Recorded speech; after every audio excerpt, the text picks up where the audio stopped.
Buen día, chicos. El día de hoy vamos a iniciar la sesión correspondiente a las dos materias de este mes de mayo, que es Derecho Aduanero y propiamente lo que es Sociedades Mercantiles.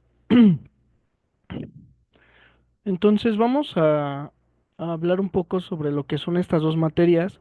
Desde un punto muy particular, considero que Derecho Aduanero es necesario tener unas buenas bases de derecho fiscal. ¿Por qué? Porque al final del día, si bien es cierto, el derecho aduanero tiene una independencia con respecto a otras ramas del derecho, también lo es que los fundamentos esenciales del derecho aduanero vienen del derecho fiscal, que propiamente pues necesitamos conocer las bases de las bases regulatorias del derecho fiscal para poder aplicar el derecho aduanero y no al revés. Entonces sí es muy importante el que ustedes conozcan justo estas bases. El día de hoy, en Derecho Aduanero, vamos a ver lo correspondiente a cuáles son estas bases del derecho fiscal, las bases constitucionales, las bases legales, algunas cuestiones rápidas para la determinación de las contribuciones, el que ustedes sepan cómo saber si estamos o no ante un hecho causante. Entonces, y obviamente su representado si está obligado a pagar o no esa contribución. Es lo que vamos a hacer el día de hoy en derecho aduanero. Por lo que hace a sociedades mercantiles, ciertamente ya cuando tuvimos la clase de sociedades, perdón, de sociedades de em, derecho mercantil, hablamos un poco sobre lo que era la empresa y lo que eran las sociedades, y también cuando vimos los títulos y operaciones de crédito, pues también hablamos un poco, ¿no? Sin embargo, pues es importante mencionar que esta sesión este mes que vamos a ver sociedades mercantiles únicamente se van a ceñir a estas, ¿no? ¿Qué es una sociedad? ¿Cómo se funda una sociedad? ¿Qué derechos tienen los socios? ¿Cómo se liquida una sociedad? Las clases de sociedades. Entonces eso es lo que vamos a ver en este mes.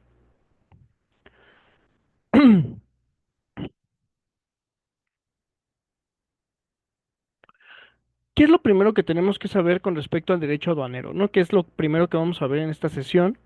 Em, el derecho aduanero, según diversos juristas, ha de definirse como el conjunto de normas legales y reglamentarias que determinan el régimen fiscal al cual deben someterse los importadores, exportadores, agentes marítimos, despachantes de aduanas y en general quienes realicen operaciones con mercaderías a través de las fronteras de la República por las vías marítimas, aéreas, terrestres y postales, ¿no?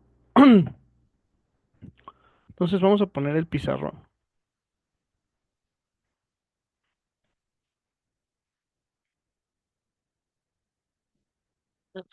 Ujú.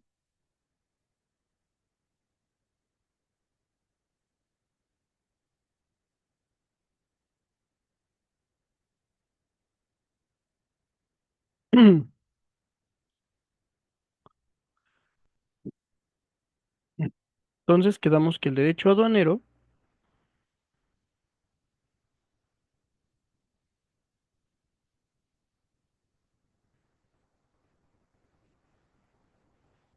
es el conjunto de normas jurídicas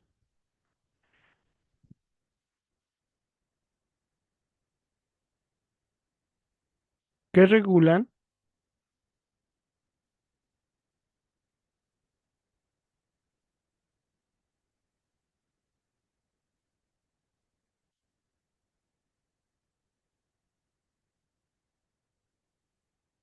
más que regulan, el, que determinan el régimen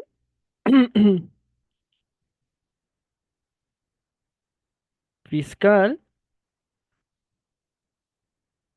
al cual deben someterse los importadores, exportadores, agentes marítimos,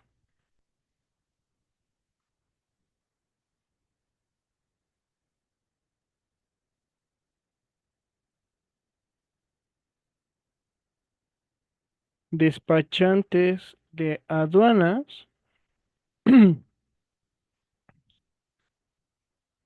y quienes realicen operaciones con mercaderías a través de las fronteras.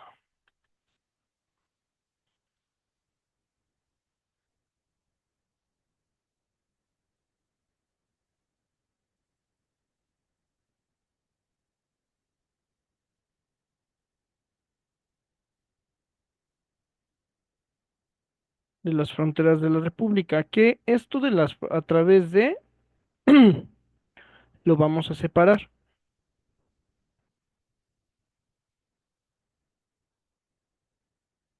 por las vías marítima,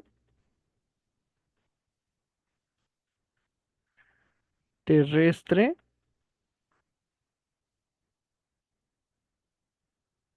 y postales. Si se fijan de esta pequeña definición que tenemos aquí, podemos determinar cuatro elementos. La primera, pues obviamente es como el más como el más fácil de determinar y de localizar en el sentido de que estamos definiendo al derecho aduanero como un conjunto de normas jurídicas. Sale, ya sabemos que estas normas jurídicas pues pueden venir en la presentación, por así decirlo, de la Constitución, de la ley, del reglamento y de determinaciones fiscales. ¿Sale? El régimen fiscal es algo que vamos a ver más adelante, seguramente la próxima semana, en el sentido de que el régimen fiscal es una categoría en la cual la ley aduanera y la ley del impuesto general sobre importaciones y exportaciones determinan las mercancías. ¿Y quiénes ingresan esas mercancías? Pues obviamente los importadores, los exportadores y también tenemos a otros agentes, que en este caso son los agentes marítimos. Pensemos, por ejemplo, en los barcos mercantes, en los transportistas, los despachantes de aduana, que en este caso son los agentes aduanales, y el despacho de la aduana, que es una autoridad en materia aduanera, y quienes realicen operaciones a través de mercaderías. Cuando vimos los títulos y operaciones de crédito y también cuando hablamos en el derecho mercantil sobre em, las mercancías, hablamos también de un tipo de contrato en específico que se llamaba el contrato de depósito de mercancías. Ese contrato de depósito entra aquí directamente. ¿En qué lugar vamos o dónde van a ser, en qué lugar va a ser sujeto estas mercancías o dónde los vamos a encontrar? Pues a grandes rasgos en las fronteras de la República por las vías marítima, terrestre y postal. Eh, Marítima, pues bueno, obviamente ya lo entendemos, son los puertos marítimos. Pensemos en el puerto de Lázaro Cárdenas, en Tuxpan, que es un puerto internacional, en Progreso, en Yucatán, que pues propiamente son los puertos a los cuales llegan las mercancías vía marítima. Vía terrestre, pues bueno, ¿qué podemos, dónde podemos observar esto? Pues obviamente en las carreteras y las vías aéreas. ¿Dónde encontramos las vías aéreas? Pues obviamente en el espacio aéreo mexicano y también en los aeropuertos. A pesar de que en el aeropuerto de internacional de la Ciudad de México normalmente estamos acostumbrados a que sea un lugar de tráfico de personas o de transporte de personas, también aquí llegan las mercancías, entonces a los diferentes aeropuertos que tengan estas aduanas y que lleguen mercancías, pues obviamente va a tocarles una revisión. Y las postales, justo por el tema de el contrato que se hace con los transportistas, ¿no? Esto sería como a grandes rasgos. Hay otras opiniones, por ejemplo, para Mario Di Lorenzo, el derecho aduanero es el conjunto de normas que disciplinan y condicionan el paso de las cosas por las aguas jurisdiccionales y a través de las fronteras, así como el depósito en el territorio del Estado en relación con su procedencia, que puede ser extranjero o nacional, con el destino aduanero que los propietarios declaren para tales cosas, con las obligaciones, limitaciones y controles impuestos por la tutela de los diferentes intereses públicos. Se me olvidaba, también el derecho aduanero tiene una relación directa con lo que es el comercio internacional, con los tratados internacionales. Entonces, últimamente desde que la llegada del señor Trump a la presidencia de los Estados Unidos, en la vida nacional, nos hemos encontrado con la determinación de aranceles. Los aranceles justos son medidas que toman los estados para poder determinar el pago y la entrada o salida de determinadas mercancías. Eso tiene que ver con el derecho aduanero directamente. Entonces, ¿qué es lo que nos dice Mario Di Lorenzo? El derecho aduanero es el conjunto de normas que disciplinan y condicionan el paso de las cosas por las aguas jurisdiccionales y a través de las fronteras, así como el depósito en el territorio del Estado en relación con la procedencia extranjera o nacional, con el destino aduanero de los propietarios declaran para tales cosas, con las obligaciones, limitaciones y controles impuestos por la tutela de los diferentes intereses públicos. Ustedes van a decir, ¿por qué estamos hablando de intereses públicos? Recordemos que el Estado es una representación de la sociedad y por las circunstancias que cada uno de los estados vaya determinando, vaya viviendo, va a tener ciertas restricciones. Pensemos, por ejemplo, en nuestro país, en el cual constantemente se ha dicho que por las aduanas ingresa o sale las metanfetaminas se me acaba de ir el nombre de esta droga muy famosa últimamente, ¿no? Entonces, ¿qué es lo que nos vamos a encontrar justo? La aplicación de estas limitantes, la aplicación de estas normas para que en un momento determinado no entren también productos que no van a beneficiar a el desarrollo de la economía nacional o en su defecto también o que puedan propiciar alguna situación. Lo vemos, por ejemplo, con nuestro país, ¿no? Y Estados Unidos. Eh, Estados Unidos, por una parte, exige a nuestro país que deje de presentarse un tráfico de personas, por así decirlo, o un tráfico de migrantes, pero pues ellos no quieren aceptar como esta parte del tráfico de armas de territorio estadounidense a territorio nacional y que es justo lo que incentiva el crecimiento del narcotráfico, ¿no? Perdón, chicos, estoy un poco enfermillo, entonces me van a escuchar de pronto medio ronco, voy a tener que salir al baño, les comento nada más. Em, entonces, esto pues obviamente es el fin social o el interés público que se va manifestando dentro de los intereses de cada nación, ¿no? También podemos entender al derecho aduanero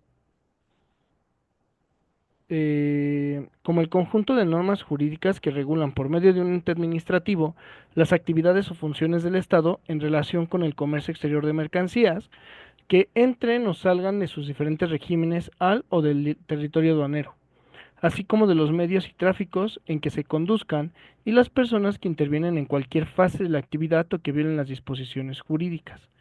¿Qué es lo que entonces vamos a, a ver aquí? Aquí, en esta definición, si lo vemos, ya hay una relación directa del derecho aduanero con el comercio exterior de mercancías, que pues obviamente esto trae como consecuencia la aplicabilidad de diferentes tratados internacionales. Entonces es bien importante el que ustedes sepan que cuando hablamos de derecho aduanero, pues estamos hablando de muchas ramas del derecho.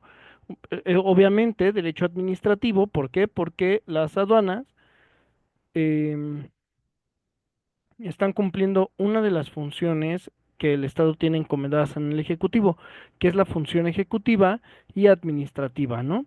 ¿Qué nos vamos a encontrar también? Pues justo con el derecho internacional, los tratados de libre comercio con los que México tiene diversas, eh, diversas contratos para el libre paso de las mercancías o también de de los connacionales en diferentes partes del mundo. Y pues obviamente también estamos hablando de en los diferentes aspectos, por así decirlo, de los ámbitos de gobierno, ¿no? Entonces, para continuar con esto, vamos a realizar el siguiente análisis, ¿no? Ya lo decíamos, que es un conjunto de normas jurídicas, porque todo derecho es en sentido objetivo un conjunto de normas.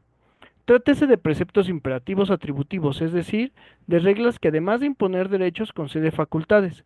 En consecuencia, el conjunto de normas aduaneras son los mandatos y disposiciones de orden general y abstractos, concretos y singulares que fijan los límites de la conducta, concilian intereses, evitan conflictos e imponen sanciones a quienes violan las disposiciones. Esto creo que ya lo sabemos, se ha repetido durante toda la licenciatura al cansancio.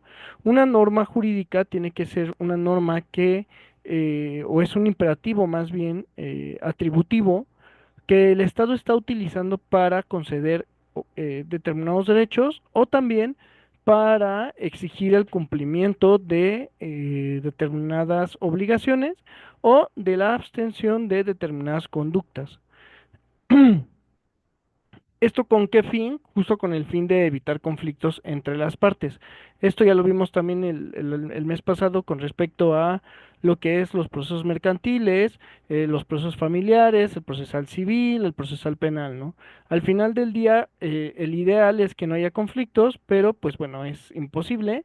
Entonces, ante la presencia de conflictos, ¿con qué nos vamos a encontrar? Justo con la aplicación de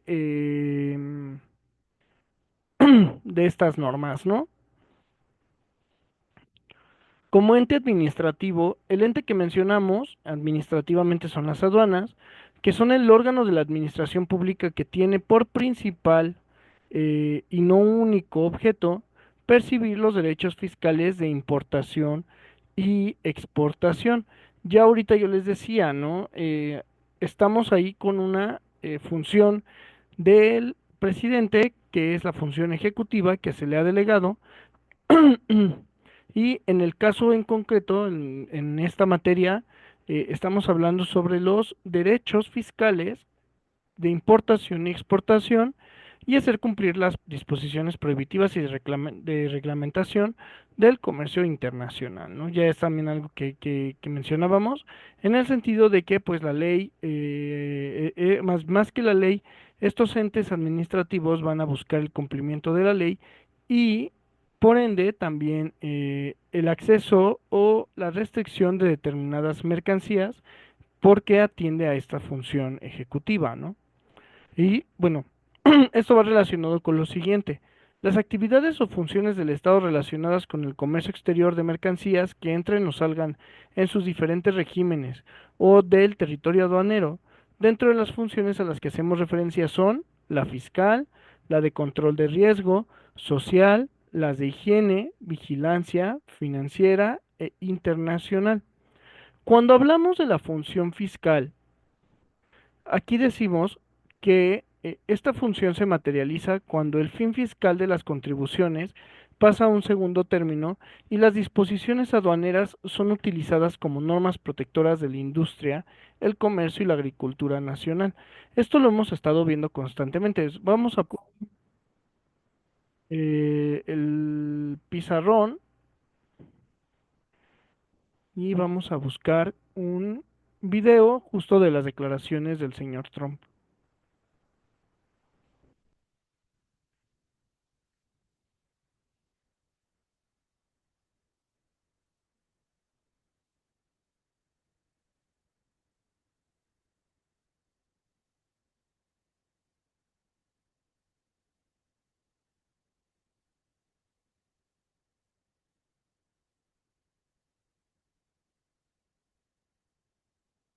Y vamos a verla, ¿no?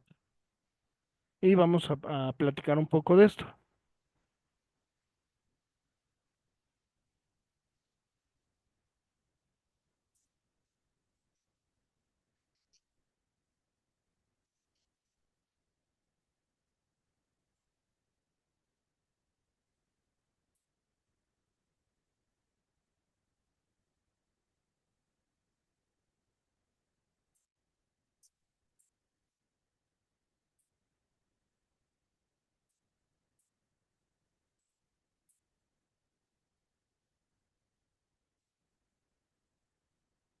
Me fascinó todos los cuentos que nos contaron. Parten de lo terrenal. President of the United States.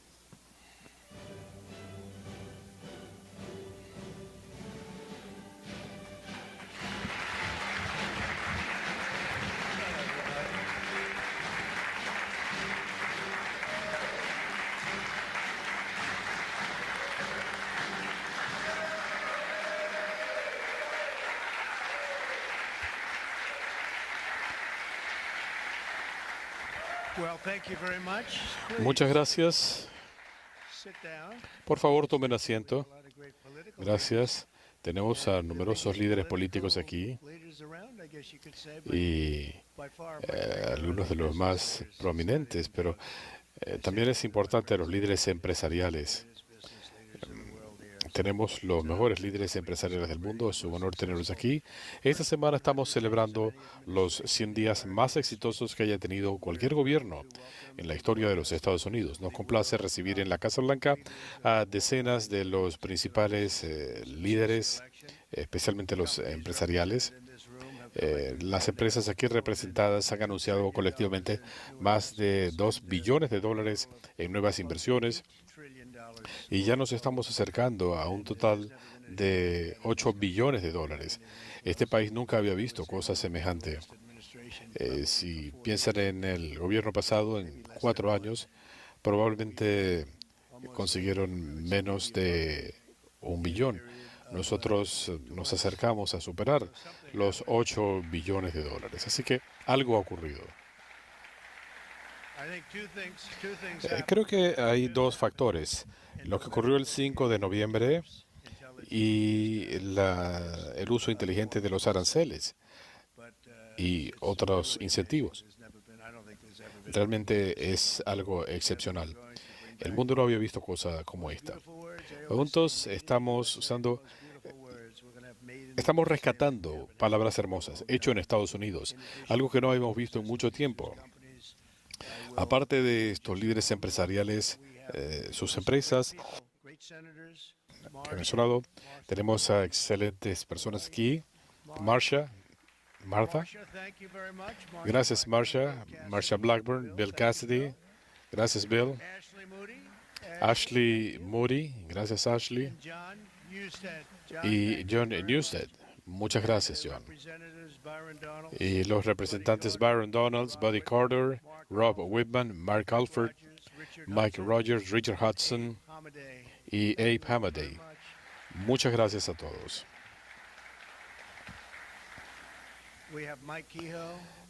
Mike Kehoe, los gobernadores Jim Pelham, Kevin Stitt, Mike Dunleavy y otros miembros del gabinete. Quiero agradecerles a todos por estar aquí.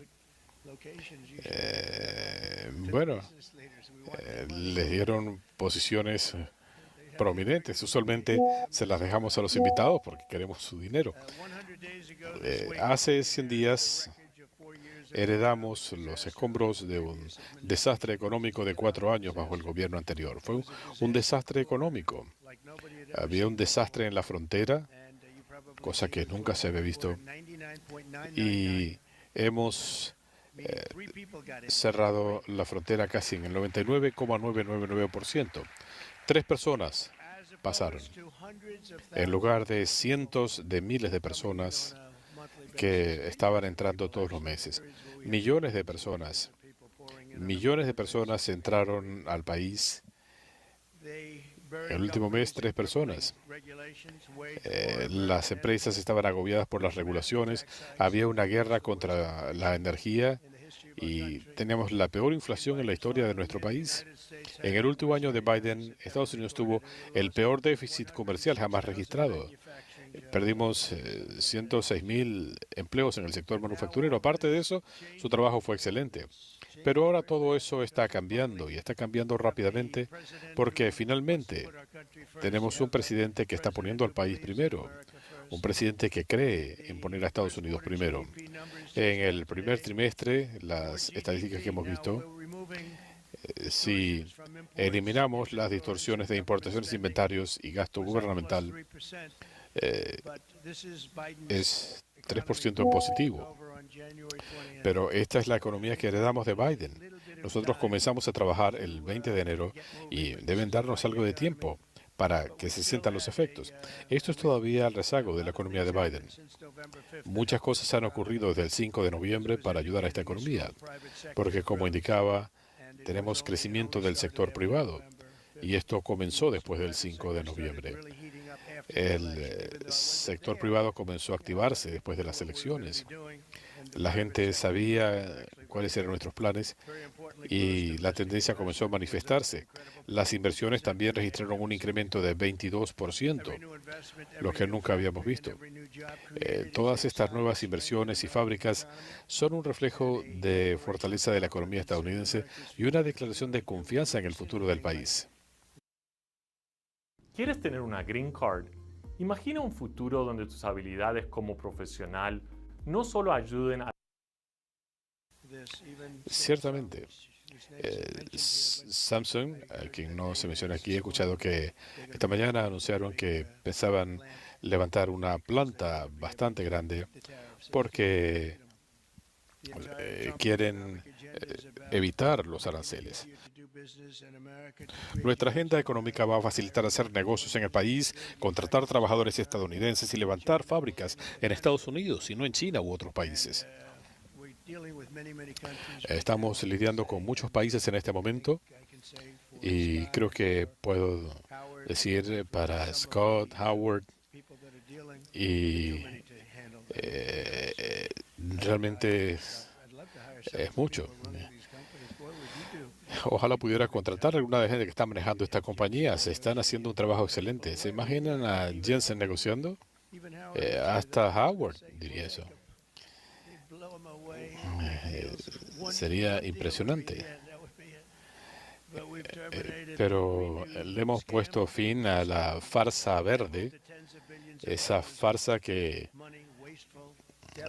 estaba allí. Le hemos puesto una parada al gasto dispendioso y en las próximas semanas aprobaremos la mayor reducción impositiva en la historia de los Estados Unidos. Estaremos haciendo cosas sin precedentes para la comunidad empresarial. Vieron un adelanto en mi primer gobierno, 4 años sumamente exitosos. La bolsa de valores repuntó 88%. En otros casos el repunte fue de casi 100%, a pesar del COVID y todas las locuras que enfrentamos. Pero fueron 4 años excepcionales. Pero esta hermosa legislación incluirá 100% de retroactividad en algunas iniciativas. Esto nos lleva casi a comienzos del año. Así que se podrán hacer deducciones de gastos para que puedan levantar sus fábricas prácticamente libres de impuestos. Esto no se había hecho antes y vamos a extender esto por un periodo de 4 años. La última vez se hizo por 1 año y tuvieron esas deducciones de 100 a 80, 60, 40 a 0. Ahora vamos a tener 4 años de este ajuste. Y creo que esa es una de las razones por las que tuvimos este crecimiento. También van a poder traer dinero que estaba en el extranjero. Había 15 empresas legales aquí. Las tasas impositivas estaban en casi 65%. Hicimos una reducción significativa, no tenemos por qué tenerlos en rehenes, así que bajamos los impuestos y recibimos miles de millones de dólares. Apple está trayendo mucho dinero y las empresas aquí representadas claramente entienden que si tienen sus fábricas en Estados Unidos, el arancel es 0. Y esto tiene otras ventajas, particularmente lo que mencionaba. Es importante que se apruebe este proyecto de ley. Llamen a sus representantes. No quiero hablar de antemano, pero estamos trabajando bien en el Congreso, en el Senado. John Thune ha sido espectacular. Mike Johnson, el presidente de la Cámara, ha sido excepcional. Marsha, tú estás allí trabajando muy duro. ¿Crees que lo vamos a conseguir? Tiene que ser así, Marsha. Si no se aprueba, te culpo a ti. Tenemos que conseguir la aprobación. Y creo que así será. Eh, no sé si tendremos apoyo de algún demócrata. Si esto no se aprobara, los impuestos aumentarían 68%. Y quizá no consigamos un solo voto, porque en esta locura que tienen, quizás sea porque odian a los republicanos o porque odian lo que estamos haciendo, han perdido la confianza por completo. No saben qué demonios está pasando. Así que lo vamos a hacer. Probablemente será con los votos de los republicanos. Tenemos la Cámara, tenemos el Senado. Quizá haya uno o dos que no voten, pero si yo fuera un demócrata, lo apoyaría al 100%. Creo que es peligrosamente político no votar en favor.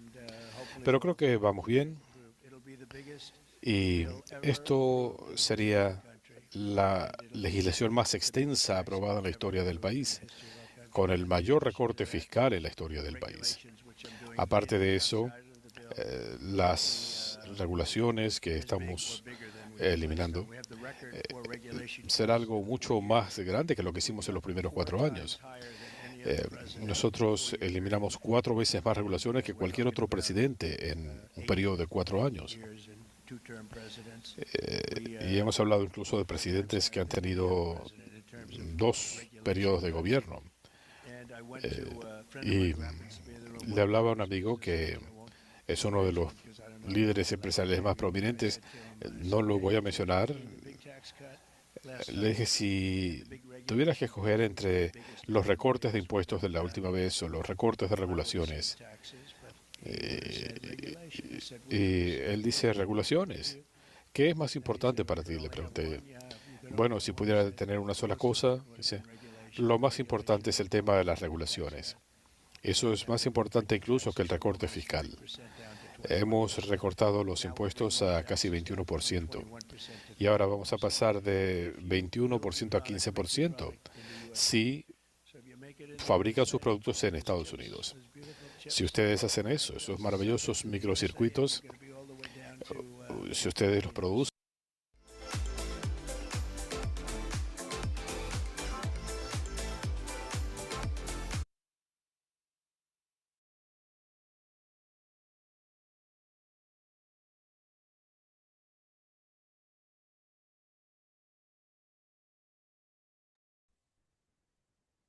Como lo vemos ahorita en esta declaración de Estados Unidos, que pues obviamente sabemos que el derecho aduanero, eh, perdón, en el caso de México, pues va a regular lo necesario a las relaciones comerciales de nuestro país con los diferentes estados, principalmente Estados Unidos es nuestro primer socio comercial.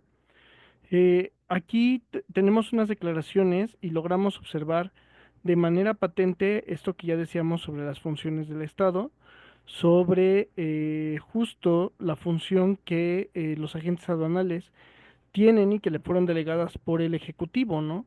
Estas declaraciones de Trump al decir de que va a incentivar la creación de las economías, pues ahí tenemos el aspecto social. em, de que va a dar ciertas facilidades que las empresas están buscando la forma de no tener una pérdida por el tema de los aranceles, pues al final del día ha propiciado un movimiento y un cambio enorme con respecto a la circunstancia política y económica, jurídica de todos los socios comerciales de Estados Unidos, ¿no? Principalmente el gran cuestionamiento que se hacía y que se sigue haciendo y que, pues bueno, ya el señor Trump de esta declaración que fue, que ya tiene un ratito, eh, no le están saliendo como corresponde, ¿no? Justo me parece, y lo veía hace unos días en las noticias, que la economía de Estados Unidos ha tenido una desaceleración y que pues estas decisiones de pelearse prácticamente con todo el mundo con respecto a las importaciones y las exportaciones de los diversos productos, pues no han tenido los mejores efectos, ¿no? En el caso de México, principalmente se ha dado por el tema de la migración. Pero ¿qué pasó? Más o menos hace como 3 semanas, 2 semanas, no recuerdo bien, salía que Trump iba a reducir las medidas arancelarias y las medidas migratorias, porque justo con este plan de retorno de las diferentes personas que se encontraban viviendo de manera ilegal en Estados Unidos, eh, pues no le salió como quería en el sentido de que estas personas, migrantes, pues eran prácticamente los que atendían el campo, ¿no?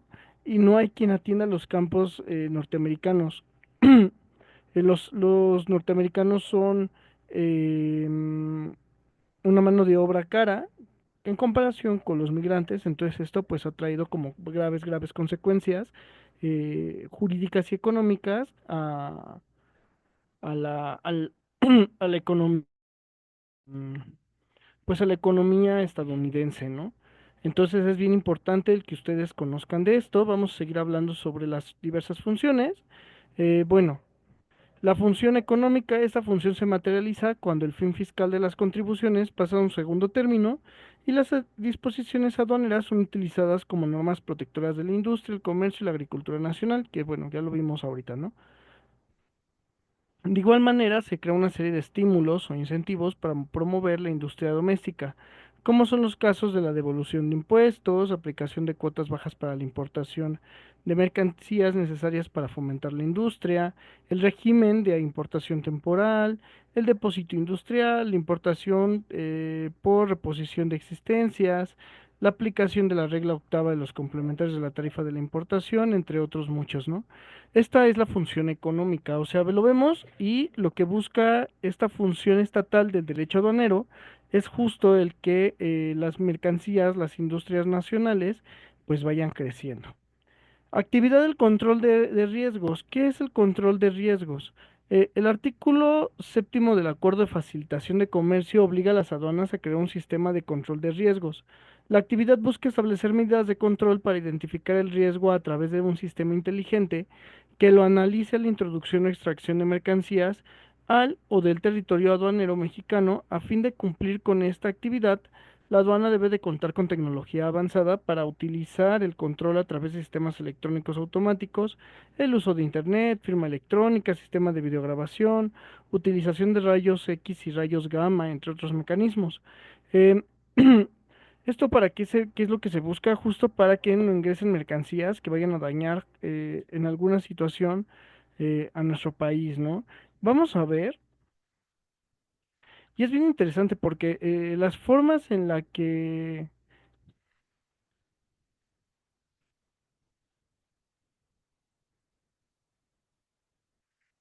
las aduanas mexicanas tienen un análisis de de las mercancías, sí es bastante interesante.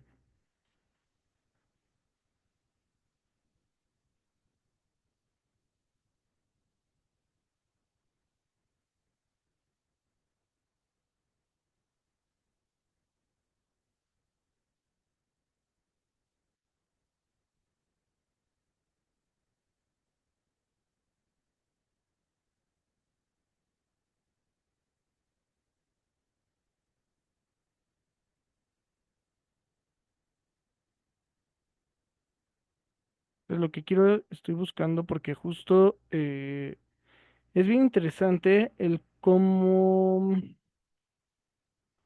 de pronto en las aduanas o en los puertos se hacen estos análisis justo de las mercancías, ¿no? Entonces, quiero ver si hay un video, a lo mejor ustedes de pronto lo han visto, em, en la carretera, que de pronto se hace por así decirlo, unos carriles complementarios, tienen unos postes que son justo lo de los rayos, y por ahí pasa la mercancía, ¿para qué? Para que sea analizada, ¿no? Sin necesidad de violar el candado aduanero, pero quiero ver.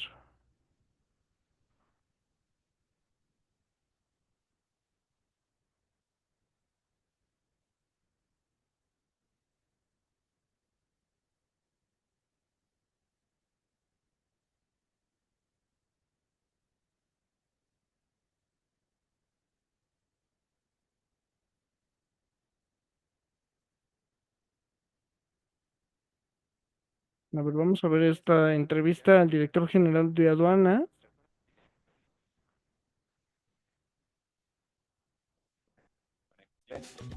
TripleTen ha ayudado a miles a lograrlo y tú podrías ser el siguiente. Al adjunto de la Organización Mundial de Aduanas y me da mucho gusto saludarlo aquí en el estudio. ¿Qué tal, Ricardo? Bienvenido y muchas felicidades. Gracias, Susana. Muy buenas tardes al público que nos ve. Pues bueno, eres el primer mexicano en ocupar este cargo. Cuéntanos cuál es el principal reto con el que inicias esta nueva labor. Efectivamente, mira, a mucho orgullo y tengo que agradecer definitivamente el apoyo del Gobierno de la República, de la Secretaría de Hacienda, la Secretaría de Relaciones Exteriores y hoy, bueno, pues podemos tener esta posición, la Secretaría General Adjunta de la Organización Mundial de Aduanas para México, inicio a partir del 1 de enero del próximo año y una de las principales funciones es precisamente desarrollar e implementar el plan estratégico de la organización. Dentro del plan estratégico, lo que se pretende es tener las prioridades en materia de administración aduanera, que al final, como bien sabes, impacta tanto en recaudación, en seguridad, en desarrollo económico para los distintos países, pues establecer estas prioridades para poder tener estándares mínimos para los 182 países que conforman esta organización. Dentro de estos 182 países, Ricardo, ¿cuáles consideras que son quienes tienen pues la mejor experiencia internacional y en qué países hay mayores oportunidades de mejora? Pues mira, hay distintos niveles de desarrollo, sin duda. Toda la parte de Norteamérica, ¿no? Canadá, Estados Unidos y México tienen mucha experiencia y muchas prácticas internacionales que se pueden compartir. Europa tiene lo propio, por supuesto países desarrollados como Japón o países tan enfocados al comercio como Singapur, pues también presentan diversas prácticas que se pueden considerar pues las mejores prácticas internacionales. Sin duda hay mucho que hacer, sobre todo en África, en Centroamérica, y bueno, pues ahí está el reto principalmente. ¿Qué nos dices hablando en términos de prevención de la corrupción, fortalecer la transparencia en países como México y Estados Unidos? Pues mira, traemos programas muy avanzados en combate a la corrupción. Incluso México, y a través de mi persona también, establecimos un grupo de trabajo, impulsamos un grupo de trabajo en el seno del G20, en el grupo de anticorrupción del G20, que posteriormente adoptó la Organización Mundial de Aduanas, porque era un grupo de trabajo para identificar las mejores prácticas de combate a corrupción y de incentivar la integridad de los servidores públicos en el sector de aduanas. Aduanas como un sector sensible para la economía internacional. En ese sentido, pues venimos trabajando muy de la mano las 20 principales economías, el G20, y bueno, la OMA se unió y también la OSD ya se unió a este trabajo y bueno, en ese sentido, pues México ha sido quien ha venido impulsando estos trabajos. Pero ¿cuál crees que es el principal reto de México? Bueno, sin duda tenemos que continuar con la automatización de los procesos. Entre más automaticemos los procesos, pues vas restando la discrecionalidad de los servidores públicos, por un lado. Claro. Por otra parte, la capacitación al personal, sin duda. Y por otra parte, bueno, pues también seguir trabajando en simplificar los procesos y transparentar la información. Parte de la Aduana Siglo XXI, este programa que hemos impulsado, que ha encabezado el jefe del SAT en las aduanas mexicanas, pues ha sido precisamente el transparentar la información, los criterios, los manuales operativos de las aduanas para que los usuarios pues puedan saber exactamente qué es lo que sucede con su mercancía cuando entra o sale del país. Por supuesto. Creo que aquí juega un rol fundamental la tecnología, esta automatización que mencionabas, los datos sobre todo hoy en día, ¿no? Así es. Mira, de lo que se trata aquí es ser una aduana competitiva, una aduana que con el uso intensivo de la tecnología podamos ser muy asertivos cuando tenemos operaciones irregulares o incluso que pongan en riesgo la seguridad nacional, por un lado, pero por otro también ser muy ágiles para todo ese comercio formal que entra y sale de nuestro país y que al final es desarrollo económico y al final pues es lo que estamos buscando como mexicanos. Claro. ¿Qué panorama vislumbras en caso de que no se llegue a buen puerto en la renegociación del Tratado de Libre Comercio de América del Norte en cuanto a las aduanas? Mira, el comercio va a continuar independientemente de cualquier escenario. Yo creo que el comercio, la relación entre Estados Unidos, México, Canadá, pues es una relación que va más allá de un tratado, es una relación ya muy estrecha en materia social, político, económica, y en ese sentido el comercio va a continuar. ¿Cuál sería el reto? Pues el reto será que en materia de cooperación aduanera, a través de otros instrumentos que existen, distintos al Tratado de Libre Comercio, podamos seguir coordinando los esfuerzos, tanto la autoridad estadounidense como la autoridad mexicana, y en su caso la autoridad canadiense, para seguir compartiendo información, para seguir haciendo la operación mucho más ágil y flexible. Claro, porque esto crees que de cierta manera podría incentivar, pues de algún modo, el comercio informal entre un país y otro, aunque sabemos que, bueno, existe toda la voluntad y la tecnología y las mejores prácticas para evitarlo.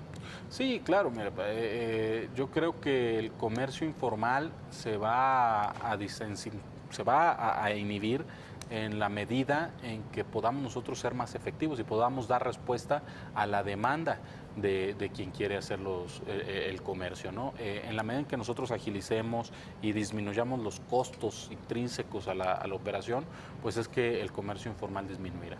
¿Tienen algún registro de actualmente qué porcentaje de esas operaciones se realizan de manera informal?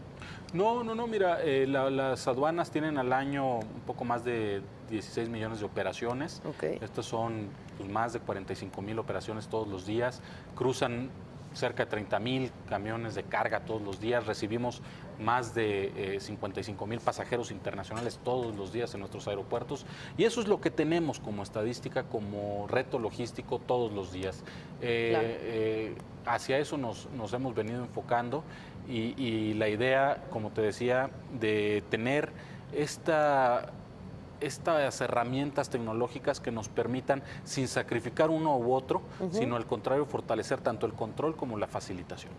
Bien, pues muchas gracias por acompañarnos, Ricardo. Te deseamos mucho éxito en tu nuevo cargo como secretario general adjunto de la Organización Mundial de Aduanas. Estaremos pues platicando contigo más adelante de los logros que se hayan alcanzado en la organización y cómo vayan eficientando pues la operación en las aduanas. Muchas gracias, Susana. Gracias por acompañarnos.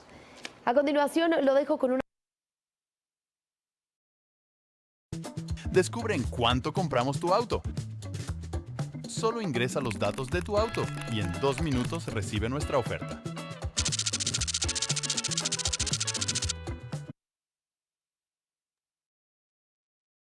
Pues ya escuchábamos las consecuencias que en un momento determinado puede tener en esta función económica, ¿no? En el sentido de que precisamente la aplicabilidad de este control de riesgo, por ejemplo, en el incentivo o en el crecimiento de determinadas economías, ¿no? Ya lo mencionaban ahí en esta entrevista, lo de la economía informal, que es justo un gran problema para nuestro país. El hecho de que China haya invadido prácticamente el comercio, pues también, y que entren muchos productos por medio de la aduana a nuestro territorio nacional y que en un momento determinado no tengamos un control adecuado de qué es lo que entra, cómo entra, pues bueno, trae la informalidad, ¿no? En la actividad social, en algunas ocasiones, el Estado hace a un lado todas sus funciones, las anteriores, y lo que busca es que prevalezca sobre las otras actividades, ¿no? Como lo es el caso de la creación, por ejemplo, de zonas francas, puertos libres, los cuales se han dado como una forma de desarrollo social más equilibrado de las comunidades que habitan dichas zonas y que hay una redistribución más ordenada de la población. Otra forma en donde la función social tiene prioridad son las importaciones que realizan los organismos centralizados del Estado con el objeto de asegurar el abastecimiento de artículos de primera necesidad como son los alimentos, ¿no? Ya hemos visto cuando ha sucedido una zona de desastre, esto da lugar a que pues sí, da lugar a que el Estado ingrese estos productos que son de primera necesidad. ¿Para qué? Para que podamos eh, gozar de estos productos, ¿no?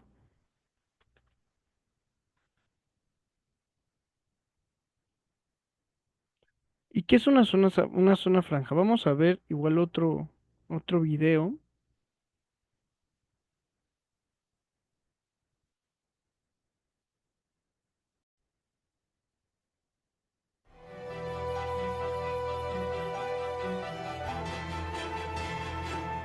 Uno de los primeros cambios con el nuevo gobierno es la creación de una zona franca al norte del país. La medida busca promover la competitividad en una región que convive con la nación más poderosa del mundo, con una reducción en el pago de impuestos, además de duplicar el monto del salario mínimo para llevarlo a 176 pesos por día. Los beneficios de la zona franca se darán en 43 municipios y apoyarán la economía de ciudades con un mercado laboral muy dinámico como Tijuana, Ciudad Juárez, Mexicali y Reynosa, que absorben mano de obra que llega de todas partes del país. Se trata de la última frontera para muchos migrantes potenciales que miran a los Estados Unidos y se espera que con salarios más altos puedan frenar la migración al otro lado del Río Bravo. Un escenario factible es que la zona franca eleve el consumo y la inversión en el norte de México, lo que puede ser uno de los grandes motores de la economía el año próximo.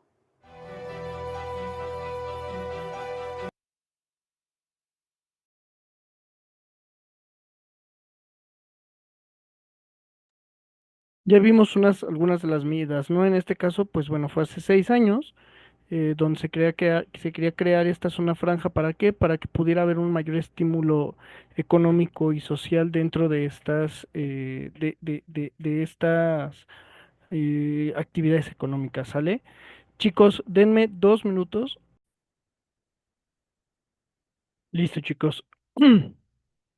Em, entonces, pues obviamente esto genera como cierta satisfacción, por así decirlo, del cumplimiento de las obligaciones que el Estado tiene para con sus gobernados, ¿no? Entonces, también, ¿qué nos vamos a encontrar? Propiamente, nos vamos a encontrar con la actividad de higiene pública. Esta función consiste en impedir la entrada de productos nocivos a la salud o que por algunas circunstancias estén infestados, contengan plagas o episodias que sean perjudiciales para la salud humana o pudieran causarle un perjuicio a la flora o fauna locales. Em, en alguna ocasión de mi vida viví en Guadalajara y justo en la entrada a Colima para Guadalajara hay una aduana que busca como el evitar que pasen estas circunstancias, ¿no?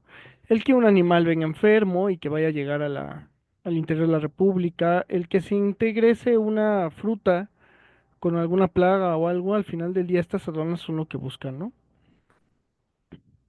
Actividad de vigilancia. Para cumplir con esta función existe un cuerpo de tipo militar específico o propio del derecho aduanero, denominado oficiales de comercio exterior, el cual tiene como función vigilar el debido cumplimiento de las actividades anteriormente señaladas o de prevenir o combatir las violaciones a las normas aduaneras.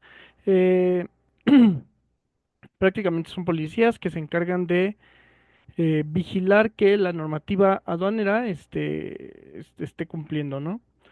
Actividad financiera. Esta función está enfocada en buscar el equilibrio tanto de la balanza comercial como de la balanza de pagos, fijando montos máximos de las divisas a través de las exportaciones. Esto vamos a revisarlo justo en un video porque es importante que entiendan qué es la balanza de pagos y lo que es la balanza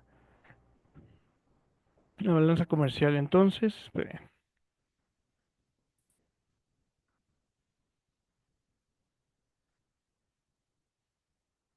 Crear y recibe. Vamos a ver en qué consiste la balanza comercial y la balanza de pagos. Antes es necesario que aclaremos el término divisas. Las divisas pueden ser dólares, euros, yuanes, es decir, cualquier moneda extranjera que se use como medio de pago en el comercio internacional. Comencemos ahora sí con la balanza comercial. Esta balanza es la diferencia que existe entre los bienes que un país vende al exterior y los bienes que adquiere a otros países. Es decir, que es la diferencia entre las exportaciones y las importaciones. Si el saldo que se genera es positivo, se denomina superávit comercial. En este caso se están generando más divisas por exportaciones de las que se gastan por importaciones. Si ocurre al revés, es decir, que las importaciones son mayores a las exportaciones, el saldo obviamente es negativo y se denomina déficit comercial. Por otro lado, la balanza de pagos nos señala a nivel nacional las entradas y salidas de divisa. Mide los ingresos y egresos. Es decir, que es más amplia que la balanza comercial. ¿Por qué? Porque la balanza comercial solamente mide los ingresos y egresos que se producen por el comercio internacional. En cambio, la balanza de pago mide todo tipo de ingreso y egreso. Por eso, la balanza comercial se encuentra dentro de la balanza de pagos. ¿Qué mide la balanza de pagos entonces, además del comercio internacional? Otras transacciones, como por ejemplo transferencias o remesas que se hacen desde nuestro país al exterior, desde el exterior a nuestro país. Por ejemplo, un extranjero residente en nuestro país que envía dinero a su familia ubicada en el exterior y viceversa. Ahí se producen ingresos o egresos de divisas.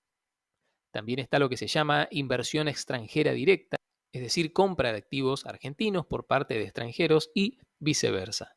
Estos activos pueden ser bienes de capital como máquinas o inmuebles, o activos financieros como acciones que se adquieren en la bolsa. Por otro lado, se producen entradas o salidas que tienen que ver con lo financiero, como por ejemplo por préstamos. Por esta razón, la balanza de pagos es usual verla en los libros divididas en distintas subbalanzas o cuentas, como la cuenta corriente, cuenta capital, financiera. De esta manera se clasifica el origen de las entradas y las salidas de divisas. Así que como vemos, un país puede generar ingresos o egresos por fuera de las exportaciones o importaciones. Por esto se puede tener una balanza comercial positiva y una balanza de pagos negativas. Se puede dar que una empresa ubicada en nuestro país genere ingresos de divisas exportando, pero luego esas divisas las transfiere al extranjero. Por lo tanto, terminan siendo un egreso en la balanza de pagos. Es por esto que debemos analizar ambas para evaluar la situación macro de una economía. Conclusión. La idea que tiene que quedar es que la balanza comercial es la diferencia entre las exportaciones e importaciones y la de pagos entre los ingresos y egresos de divisas que tiene un país. Lo ideal, lógicamente, es que ambas sean positivas. Un país que gasta más de lo que ingresa no está dando una buena señal ni a los mercados ni a los inversores y no es sustentable a lo largo de los años.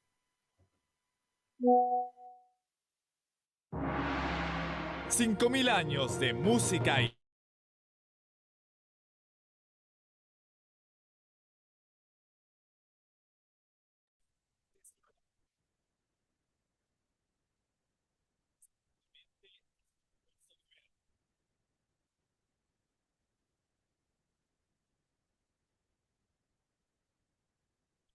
Finalmente, la actividad internacional y esta función tiene como finalidad la integración del país a la comunidad internacional a través de los diferentes convenios de comercio exterior que celebra nuestro país, como es el caso de nuestra participación en la Asociación Latinoamericana de Integración y la zona del TEMEC, así como las franquicias concedidas a las misiones diplomáticas y al personal de servicios conciliares, ¿no?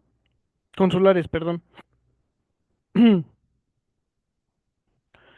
La regulación de los medios de tráfico en que se conduzcan y las personas que intervienen en cualquier fase de la actividad o que violen disposiciones jurídicas, los medios que hacemos alusión son los diversos sistemas de transportación que son utilizados para trasladar mercancías y personas que entren o salgan del territorio nacional, quienes deberán de cumplir con las normas aduaneras en la parte que les sean aplicables. Respecto de los tráficos son el marítimo, terrestre, aéreo, postal y fluvial. Fluvial es de los ríos, ferroviario y otros medios de conducción, los cuales tienen cada uno de ellos la regulación dentro del conjunto de normas del derecho aduanero. Las personas que intervienen en la actividad aduanera son los importadores y exportadores, llamados también destinatarios o remitentes respectivamente, los consignatarios, los agentes aduanales, los responsables solidarios y conductores de los diversos medios de transporte, Por último, a quienes violen o incumplen con las disposiciones legales en virtud del poder coercitivo del derecho, se les aplicarán las sanciones correspondientes. Esto sería como la primera parte de lo que es el derecho aduanero y cómo lo tenemos que entender. Ahora vamos a tocar justo el tema de los artículos constitucionales. Normalmente, y bueno, lo vamos a ver, los artículos constitucionales que tienen que ver con el derecho aduanero son el artículo 29, el artículo 31, fracción cuarta, el artículo 49, el artículo 73, fracciones 7, fracciones 29 y 30, artículo 177, fracción cuarta, quinta, sexta y séptima, y el artículo 118, fracción primera, y el 131. ¿Qué nos dice el artículo 29? Este es con lo que cierra el primer capítulo de la Constitución y nos habla justo de la suspensión de garantías. Entonces, hay una parte en la que dice, eh,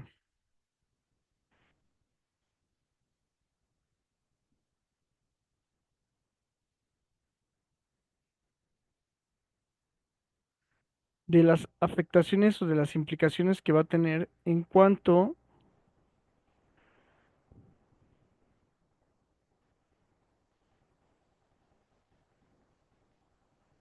a el derecho, bueno, solo que ahorita no encuentro el artículo, tengo a la mano el artículo 31, fracción cuarta.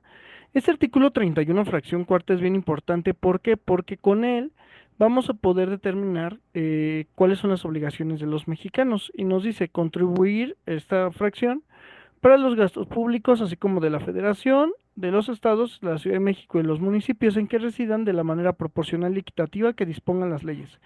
Este es la, el artículo constitucional que es el pilar de todo el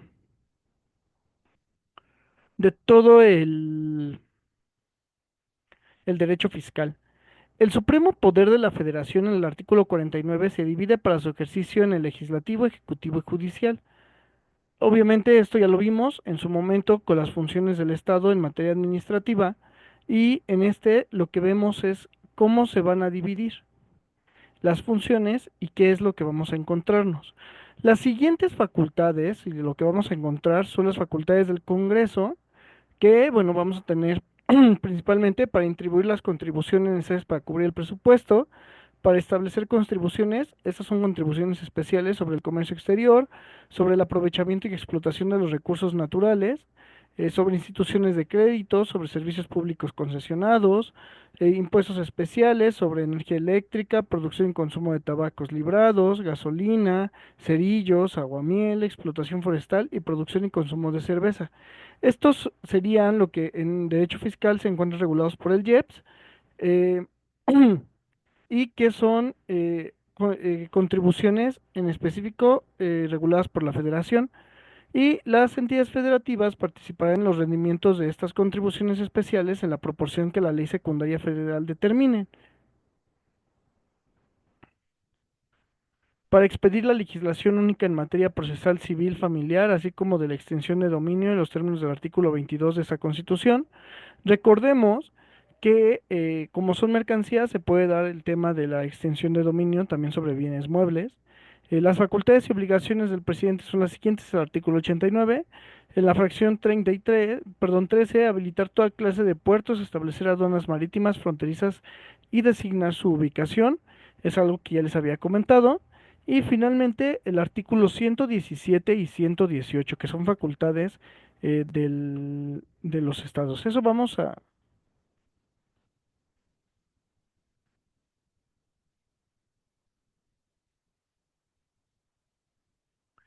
Eso lo vamos a revisar.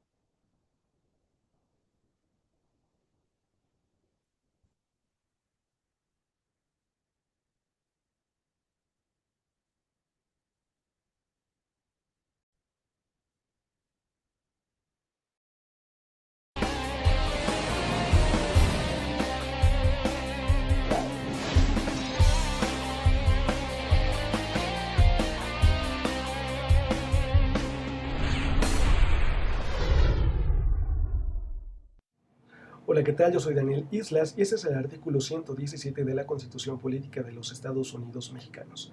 Artículo 117.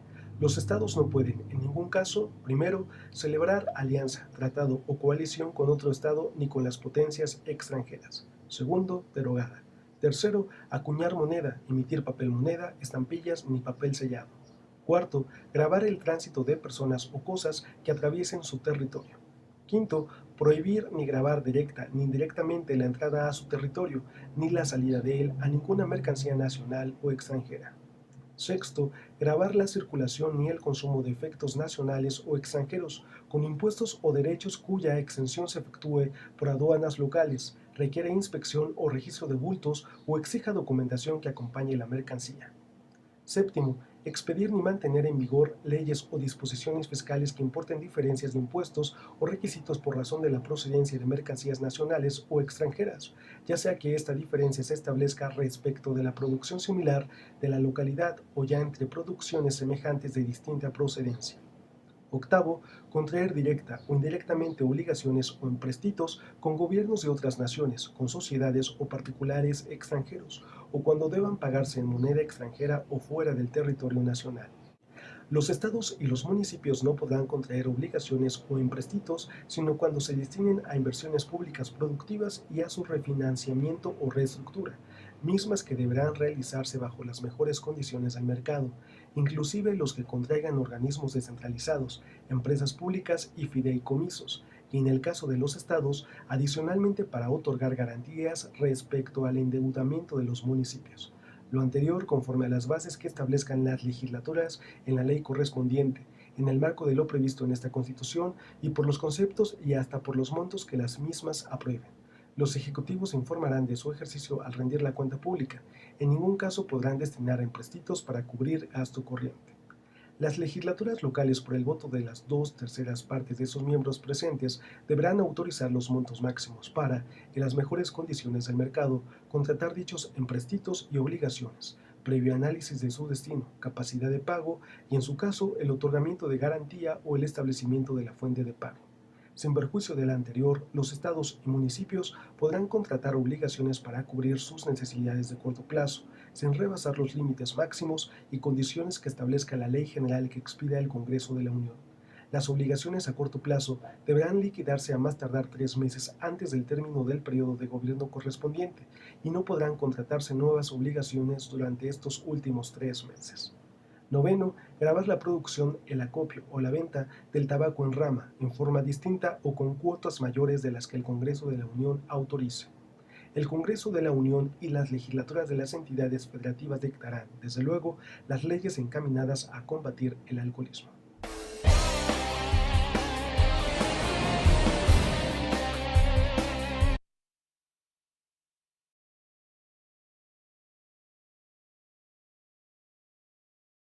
¿Sabes lo que es ¿Qué opinas? Es una comunidad en línea de personas que participan en la investigación e influyen en las grandes marcas para tomar decisiones comerciales. ¿Y cómo funciona? Es muy sencillo. Recibirás encuestas sobre productos y servicios relacionados con tu día a día. Con cada encuesta completada, gana puntos que luego puede canjear por premios. Y no. ¿Sabías que los estados tienen restricciones que solo pueden evitarse con el permiso del Congreso? Hoy vamos a hablar sobre el artículo 118 de la Constitución Política de los Estados Unidos Mexicanos. Este artículo establece límites adicionales para los estados en temas clave como la imposición de impuestos portuarios, la formación de tropas permanentes y la declaración de guerra. Estas restricciones garantizan que las decisiones importantes se alineen con los intereses nacionales y no con los de una entidad específica. Artículo 118. Tampoco pueden, sin consentimiento del Congreso de la Unión, establecer derechos de tonelaje, ni otro alguno de puertos, ni imponer contribuciones o derechos sobre importaciones o exportaciones. Tener, en ningún tiempo, tropa permanente ni buques de guerra. Hacer la guerra por sí a alguna potencia extranjera, exceptuándose los casos de invasión y de peligro tan inminente, que no admita demora. En estos casos darán cuenta inmediata al presidente de la República. Establecer derechos de tonelaje, ni otro alguno de puertos, ni imponer contribuciones o derechos sobre importaciones o exportaciones. Esto significa que los estados no pueden cobrar impuestos o tarifas relacionadas con el comercio internacional ni con el uso de puertos sin la aprobación del Congreso de la Unión. Esta medida asegura que las relaciones comerciales sean reguladas por igual en todo el país y que no existan barreras fiscales locales que obstaculicen el comercio exterior. Tener, en ningún tiempo, tropa permanente ni buques de guerra. Los estados no pueden mantener fuerzas armadas propias como ejércitos permanentes o flotas navales. Esta prohibición refuerza el control centralizado de la seguridad nacional y evita que las entidades federativas puedan actuar de manera independiente en asuntos militares. Hacer la guerra por si a alguna potencia extranjera, exceptuándose los casos de invasión y de peligro tan inminente, que no admita demora. Aunque los estados tienen prohibido declarar guerra por su cuenta, esta restricción permite excepciones en casos de invasión o peligro inminente cuando es necesario actuar con rapidez. Sin embargo, deben informar de inmediato al presidente de la República para coordinar una respuesta nacional.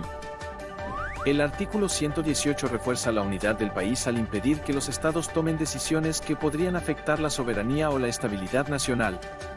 Por ejemplo, si cada estado pudiera recaudar impuestos en sus puertos o mantener ejércitos, existiría el riesgo de conflictos internos o de desigualdad económica entre las entidades. Además, al centralizar la regulación del comercio exterior, México puede presentar una posición unificada frente a otros países, fortaleciendo su papel en el ámbito internacional. También la coordinación en materia de seguridad y defensa nacional asegura que las decisiones estratégicas se tomen de manera conjunta, evitando duplicidades o acciones que pongan en riesgo la unión del país. Estas limitaciones, aunque restrictivas para los estados, son necesarias para mantener un equilibrio entre la independencia estatal y la seguridad nacional. Conclusión. El artículo 118 es básico para garantizar la unidad y la estabilidad del país. Al establecer límites claros a los estados, asegura que las decisiones clave en materia de comercio, seguridad y defensa se tomen en el marco de los intereses nacionales. Esto fortalece la unión del país y protege su soberanía. Ahora ya lo sabes. ¿Qué opinas de estas restricciones a los estados? ¿Crees que son necesarias para proteger la soberanía nacional? ¿Qué cambiarías o añadirías para mejorar este artículo? Siguiente video aquí, video anterior acá, playlist de este video abajo, playlist recomendado acá.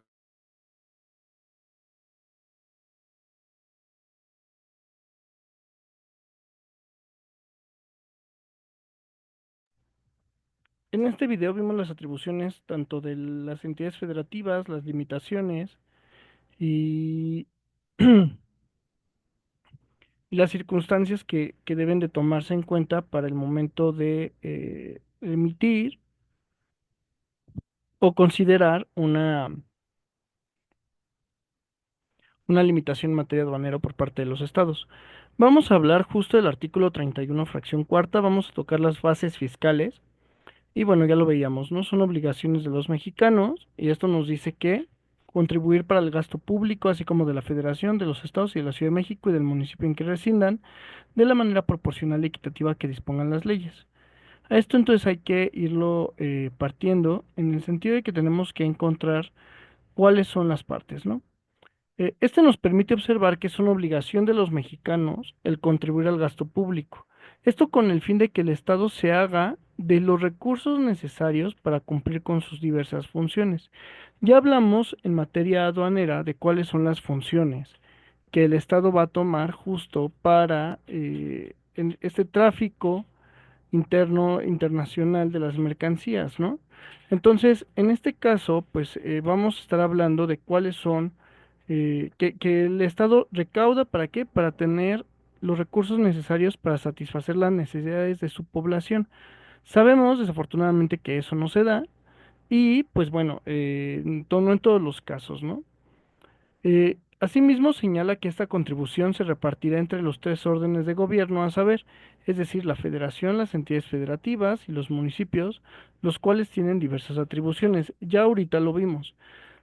Ustedes sé que viven en otros estados y si les ha tocado el pagar estos otros estados, eh, estar en estos otros estados, se van a encontrar con algunos impuestos que son de carácter local, es decir, que únicamente los cobra el municipio, ¿no? Y en este caso el estado, ¿no? A través de la tesorería. Estos son impuestos o contribuciones que únicamente puede cobrar el Estado, que puede cobrar el municipio. La federación no se puede meter. Y así hay diferentes consideraciones para el pago de estas, ¿no? El legislador señala que la contribución deberá de ser proporcional y equitativa, lo cual significa que cada contribuyente podrá contribuir según su capacidad económica y a equidad implica que los sujetos que estén en el mismo supuesto normativo deberán de ser tratados de la misma forma según su situación económica. Todos los contribuyentes en la misma situación deben ser tratados de forma igual ante la ley tributaria. Esto significa que aquellos con la misma capacidad de pago deben ser gravados de la manera similar y quienes tienen una capacidad de pago mayor deben de contribuir proporcionalmente con más recursos. Estos son los dos principios o las dos garantías en materia fiscal. Se lo tienen que aprender súper bien. Vamos a ver un videito de la Facultad de Derecho que habla sobre la proporcionalidad y la equidad.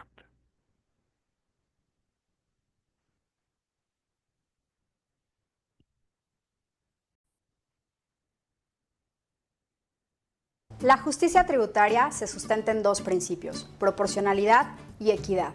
La proporcionalidad toma en consideración dos tipos de capacidades, la capacidad económica y la capacidad contributiva. La capacidad económica va a considerar al particular de acuerdo a los ingresos que obtiene, y en estos ingresos el particular debe de cubrir sus necesidades básicas. A partir de ahí, a mayores ingresos, entonces podemos hablar de que va a tener una capacidad contributiva, es decir, la posibilidad de contribuir al gasto público. Si hablamos de la equidad se refiere a que las leyes deben de dar un trato igual a los iguales y desigual a los desiguales. Si estos dos principios están unificados en las leyes tributarias, podemos hablar de que existe una justicia tributaria.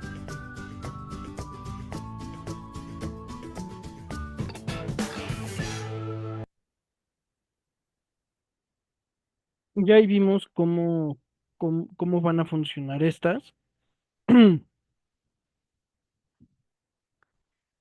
Hay unas jurisprudencias que es importante que ustedes revisen porque eso, si se van a dedicar al fiscal en un momento determinado, ustedes pueden presentarla dentro de los recursos que presenten, ¿no? De los medios de defensa. Entonces sí es súper importante que la conozcan, está en su material complementario, entonces sí les pido que estén revisándolo, ¿no? Bueno, aparte de estos dos principios, pues bueno, el mismo artículo 31 nos dice que tiene que estar constituido en las leyes. Este es el principio de legalidad.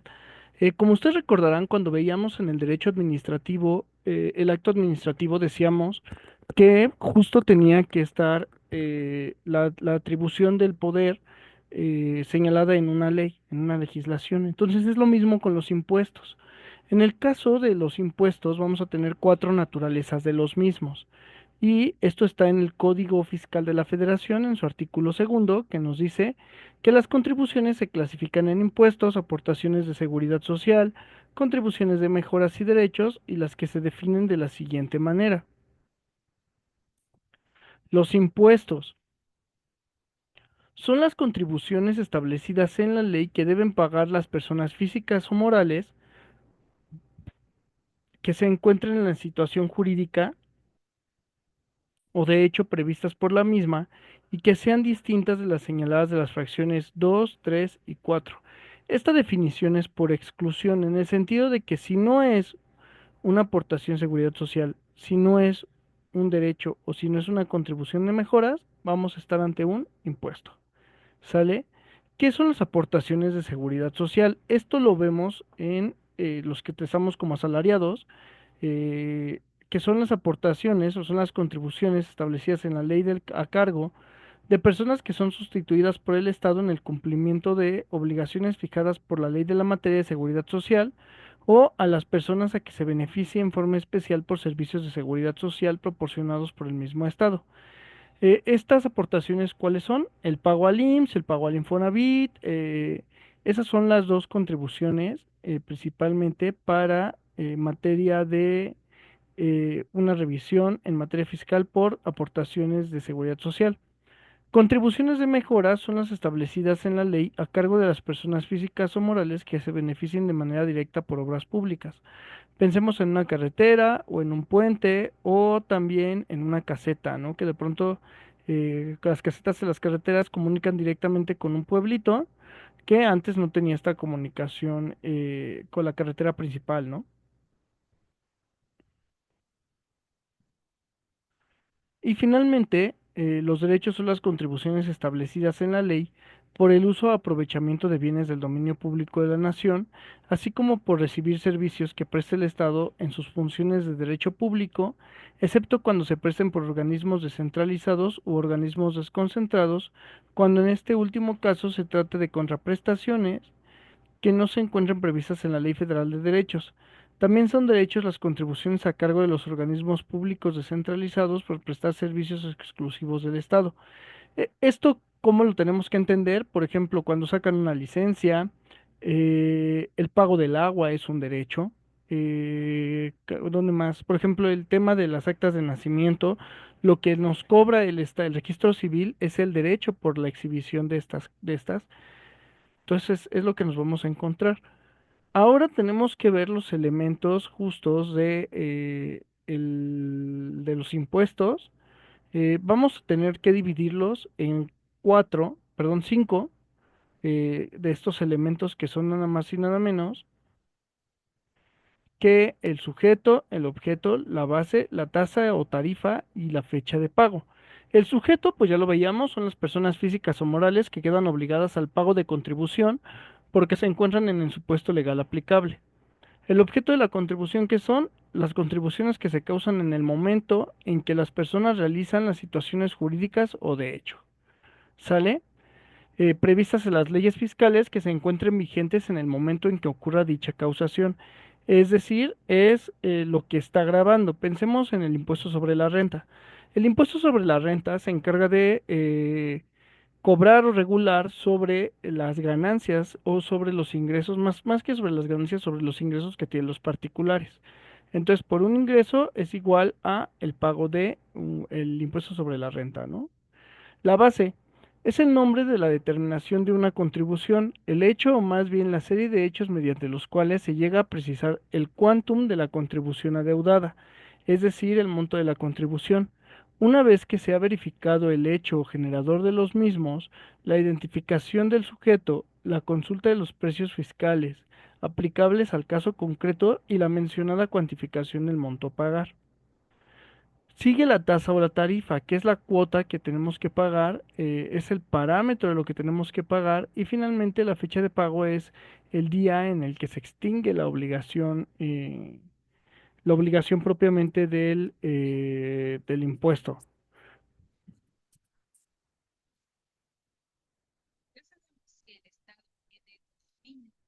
Entonces vamos a ver un video que nos explique más de esto.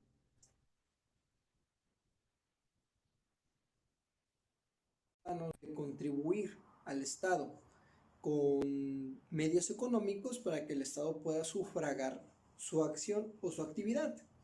También hemos visto un poco de lo que es la obligación tributaria, sus elementos, hemos hablado un poquito de lo que son los impuestos y ahora hablemos sobre los elementos de las contribuciones. Bien, las contribuciones son aportaciones en dinero o en especie a cargo de las personas, ya sean físicas o ya sean personas morales, para cubrir los gastos públicos, cuando se encuentren en la situación jurídica que determine la ley. ¿Sí? Es decir, en el momento en que nosotros realicemos una actividad que la ley señale como generadora o grabadora de impuestos, pues nosotros tendremos la obligación de contribuir entregando esos recursos al Estado. Bien, consisten fundamentalmente en el deber jurídico de las personas físicas o morales de desprenderse de una parte de la riqueza que han generado para pues cumplir con su obligación fiscal y sufragar los gastos públicos y está de más mencionar que al cumplir debidamente con las contribuciones, pues evitamos el poder de coacción del Estado, que ya lo vimos la clase pasada. Bien, continuamos.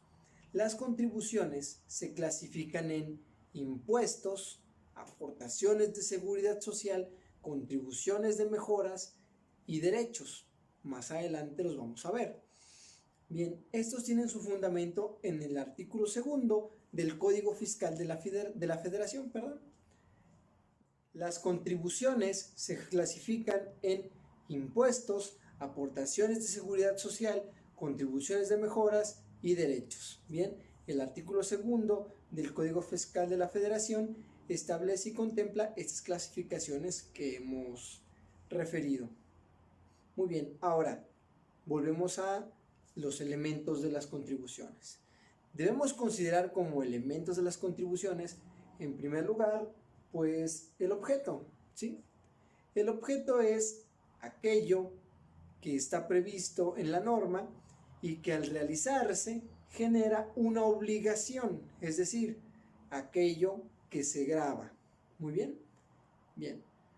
Al saber cuáles son las retenciones que deben tener los que se realicen actividades profesionales, podremos también saber cuáles van a ser sus obligaciones ante el fisco del Estado, ¿no? Entonces podemos decir también acerca de los sujetos. Los sujetos, como ya sabemos, existe activo y pasivo. El sujeto activo es la federación a través de las entidades federativas y los municipios. Si bien de los 3 sujetos activos podemos decir que solamente la federación y los estados pueden disponer libremente de las contribuciones que se recaudan, en cambio los municipios no pueden establecer sus propias contribuciones. ¿Por qué se dice que son 3 sujetos activos? Porque es federación, estados y municipio. Entonces, ellos como representantes del Estado, ¿no? Como materialización del Estado. Sin embargo, como lo dije, de estos 3 sujetos activos que vamos a encontrar en las obligaciones fiscales, solamente la federación y los estados tienen o pueden disponer libremente de las contribuciones que se recaudan. ¿Por qué? Porque para los municipios, si bien es cierto, son libres y soberanos y tienen ciertas atribuciones en materia fiscal para determinar su régimen interno de impuestos, no menos es cierto que están sujetos a lo que el Congreso local determine. Al ser el Congreso local que determina lo que el municipio tiene o puede requerir, entonces no puede decirse que el municipio tiene libre disposición de las contribuciones, ¿no? Bien, pues continuamos. Podemos hablar acerca del sujeto pasivo. Dentro de las personas físicas o morales legalmente obligadas al pago de las contribuciones que se encuentren grabadas por la ley. Bien, ahora, si bien existen 3 sujetos activos, federación, estado y municipio, podemos decir que solamente la federación y los estados pueden disponer libremente de sus contribuciones, como ya lo dijimos. Bien, ahora, los municipios, y lo recalco, no tienen capacidad de administrar sus propias contribuciones. Entonces, en el aspecto de los sujetos pasivos, nosotros, ya sea personas físicas o morales, somos las que a través de la actualización de las conductas contempladas vamos a tener que pagar las contribuciones al fisco. Sin embargo, es necesario establecer que también de los 3 sujetos activos, solamente la federación tiene un poder de coacción más allá del ámbito conciliatorio. ¿Por qué? Porque recordemos que existe el sistema de administración tributaria y todos nosotros nos tenemos que registrar ahí ante el primero de los 3 sujetos activos, es decir, ante la federación. Y es la federación la que persigue a través del poder de coacción del Estado el incumplimiento. Entonces se podría decir que para nosotros sujetos pasivos, el más importante de estos tres sujetos activos es la federación. Bien, ahora hablemos de la base. La base es la cantidad sobre la cual se va a determinar la contribución, que está a cargo del sujeto pasivo, es decir, nosotros, personas físicas o morales, a la cual se le va a aplicar una tasa, una cuota o una tarifa. Ahorita vamos a ver qué es tasa, cuota y tarifa. Muy bien, hablando de la tasa, nos referimos a un porcentaje, un tanto por ciento, establecido por la ley, en la cual se especifica cómo se va a aplicar la base de contribución para poder determinar el pago por cada unidad tributaria. Bien, la tarifa se refiere a los límites de la cuota fija y el porcentaje. La cuota representan a que por cierta cantidad se deberá pagar una suma específica, y la época de pago se refiere a lo establecido en la ley, es decir, el tiempo en que se debe cumplir esa contribución.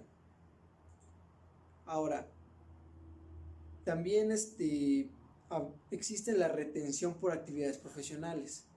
La retención es la cantidad que, da la redundancia, se va a retener de un sueldo, salario u otra percepción para el pago de los impuestos y las obligaciones fiscales, de deudas en virtud de embargos.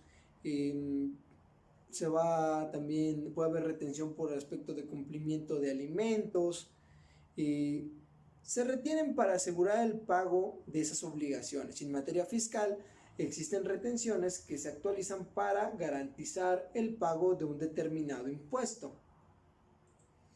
Muy bien, la cantidad que deben descontar las personas morales que realicen pagos por servicios profesionales al prestador de estos es por concepto del impuesto sobre la renta o el impuesto al valor agregado. En el caso de una actividad profesional, como por ejemplo nosotros profesionales del derecho, normalmente es un porcentaje sobre la renta que se recibe, ¿sí? Ahora, también las personas o entidades que tengan que abonar o estén sujetas a retención de esta forma, están obligadas a retener e ingresar a la hacienda pública aquel concepto de pago a cuenta del impuesto. Nosotros como profesionistas nos convertimos en retenedores, es decir, nosotros a través del cobro de nuestros honorarios automáticamente tenemos que retener el ISR, el impuesto sobre la renta. Nosotros tenemos que en su determinado momento pagar esa contribución al Estado. Más adelante veremos cómo se realiza la cuantificación al respecto de las personas físicas. Bien, ahora hablamos que esto se hace sobre la actividad profesional. Tenemos que entender como la actividad profesional como aquella actividad que realiza una persona que es especialista o que se dedica a un ramo específico para poder subsistir y sobre todo para poder obtener ingresos.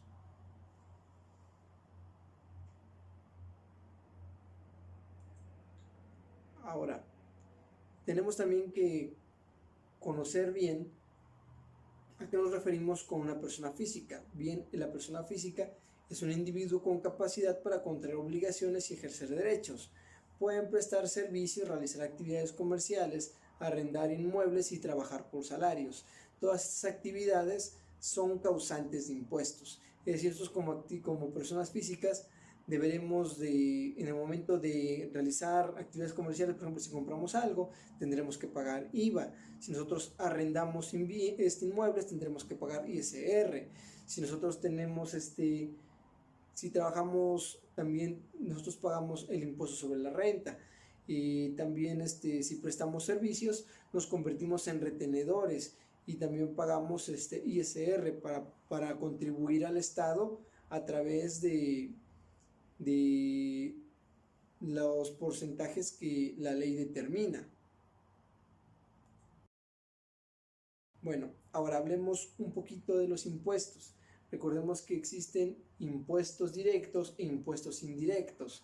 En el aspecto de los impuestos directos vamos a encontrar impuestos por nivel de ingresos, es decir, que los pagan, por ejemplo, los trabajadores por su sueldo y los empresarios por beneficios. También encontramos los impuestos indirectos, es decir, por consumo, básicamente, por consumo. ¿En qué momento se pagan? Cuando los ciudadanos consumen mediante IVA o impuestos especiales como los establecidos al alcohol, al tabaco y a la gasolina, y actualmente a la comida chatarra, a las bebidas azucaradas y todo lo demás. ¿A dónde se van todos estos impuestos? Se van al Tesoro Público o la Hacienda Pública, en este caso la Hacienda Pública del Estado. ¿Para qué? Para pagar la administración, las inversiones públicas y la redistribución solidaria, ¿no? En el caso de la administración, hablamos de la administración central, la desconcentrada, los ayuntamientos. En el caso de las inversiones públicas, hablamos de carreteras, ferrocarriles, escuelas e inversiones u obras de alto impacto. Y en el aspecto de la redistribución solidaria, perdón, es que es una palabra complicada, en el caso de la redistribución solidaria, hablamos de pensiones, ayudas sociales, programas sociales, subvenciones, subsidios, todo aquello que va dirigido al aparato social, de lo cual actualmente el gobierno tiene un paquete muy grande y muy intenso. Para entender mejor los elementos de las contribuciones, podemos realizar un pequeño ejercicio mental. Este pequeño ejercicio mental, un momento, tomo mi plumón. Este pequeño ejercicio mental que nos va a ayudar a identificar de una mejor manera los elementos que tenemos aquí, va a ser relacionarlos con preguntas, es decir, cada elemento esencial de las contribuciones va a responder a una pregunta. Por ejemplo, en el caso de los sujetos, va a responder a la pregunta ¿quién?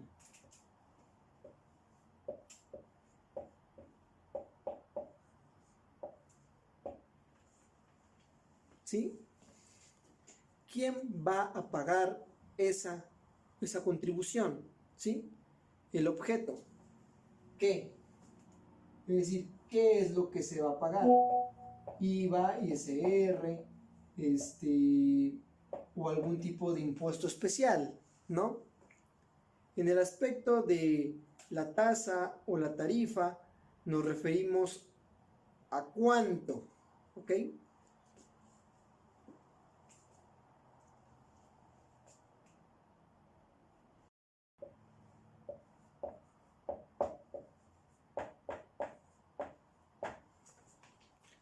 Y en el aspecto de la época del pago, pues es cuándo.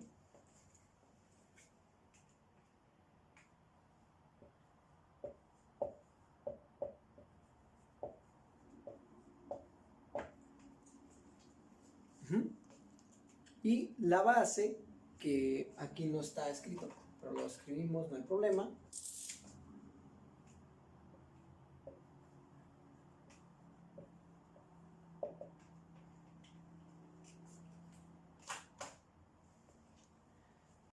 La base se refiere a sobre qué, es decir, sobre qué, la cantidad, sobre ello se va a determinar la base.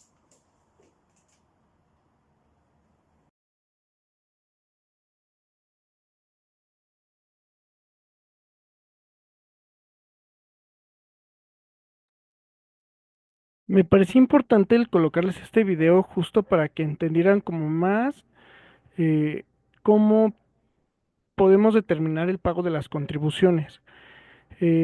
Justo van a tener de tarea para esta semana, para la actividad, el que ustedes determinen cuál es el sujeto, el objeto, la fecha de pago, la tasa y la tasa de tarifa, y la base del impuesto. En este caso les puse el impuesto predial de la Ciudad de México, entonces van a tener que buscar en el ordenamiento de la Ciudad de México en dónde se encuentra este impuesto y van a tener que dividirlo en una tabla, así como el maestro lo está poniendo en el video, ¿no? El nombre, el sujeto, el objeto, la base, la tasa o tarifa y la fecha de pago.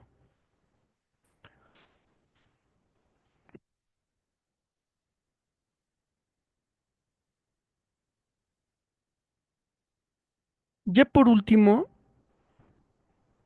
vamos a ver qué implica, cuáles son las fuentes del derecho aduanero, ¿no? Y bueno, estas fuentes las vamos a encontrar nada más y nada menos, igual que en el derecho administrativo, a partir del principio de legalidad, que todo debe estar contenido en la ley. Propiamente esto va a estar definido en el artículo 16 constitucional y también en el 31 constitucional, que fue lo que estábamos viendo, y se van a dividir en tres: formales, reales e históricas. Las formales, ya saben, son los procesos que crean las normas jurídicas. Estos pueden ser la Constitución, los tratados internacionales, la jurisprudencia, los decretos, reglamentos y circulares. Los reales son aquellos factores y elementos que determinan el contenido de las normas jurídicas. Y finalmente las históricas son aquellos elementos como libros, escritos, inscripciones, etcétera, que encierran el texto de una ley o conjunto de leyes. ¿Sale, chicos? Eh, por favor, si tienen alguna duda en el transcurso de la semana, escríbanme, pregúntenme, vean qué es lo que les puedo, les puedo ayudar. Y ya para poder determinar justo estas contribuciones, es importante que ustedes lo vean. ¿Por qué? Porque lo vamos a ver más adelante. Y al final del día, pues vamos a tener que trabajar en ello. ¿Sale? Entonces, vamos a hacer una pausa para la segunda parte de